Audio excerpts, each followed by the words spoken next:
የጋሞ ዞን ህዝብ ምክር ቤት ምክትል አፈጉባኤ ወይዘሮ አብዮት አባይነህ እንደ ዞን በሁሉም መዋቅሮች የብሔር ብሔረሰቦች ቀን መከበሩን ገልጸው በተለይም ህዳር 29 የሚከበረው የብሔር ብሔረሰቦች ቀን በባህል በቋንቋ እንዲሁም በተለያዩ እሴቶች የምንገናኝበት ነው ብለዋል። አክለውም ዕለቱ ብሔር ብሔረሰቦች በአደባባይ የሚበረታቱበት ነው።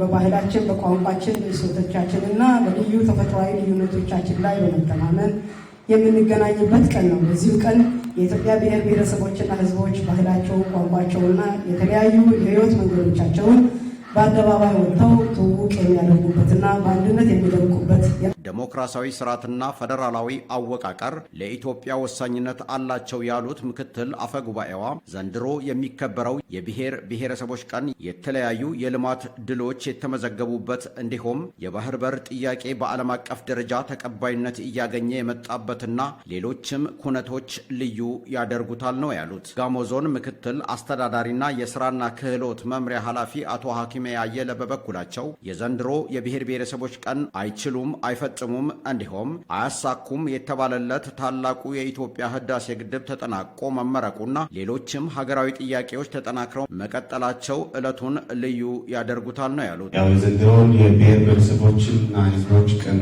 በዓልን ልዩ የሚያደርጉ ትላልቅ ኩነቶችን ፈጽመን ከዛ በኋላ የሚከበር መሆኑ እጅግ ልዩ ድምቀት ነው የሚሰጠው። አንዱ የኢትዮጵያ ታላቁ ህዳሴ ግድብ ግንባታ እንግዲህ ብዙዎቹ አይችሉም፣ አይፈጽሙም፣ አያሳኩም ብሎ በብዙ መንገድ ተግዳሮት የሆኑ ባሉ ሰዓት ላይ የአይቻልም መንፈስ ነበረ በህብረት ችለናል ብለን ለዓለም አደባባይ ያሳየንበት ማግስት መሆኑ ነው አንዱ።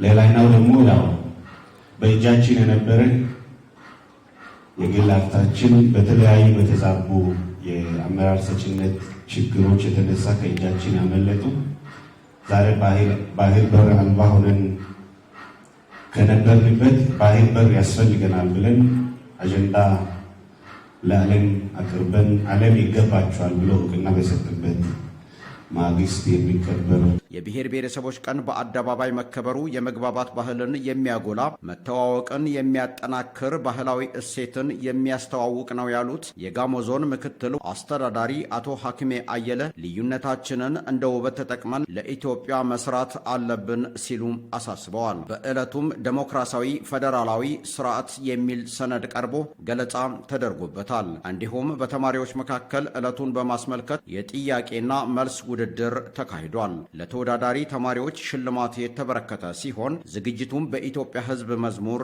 ተጠናቋል።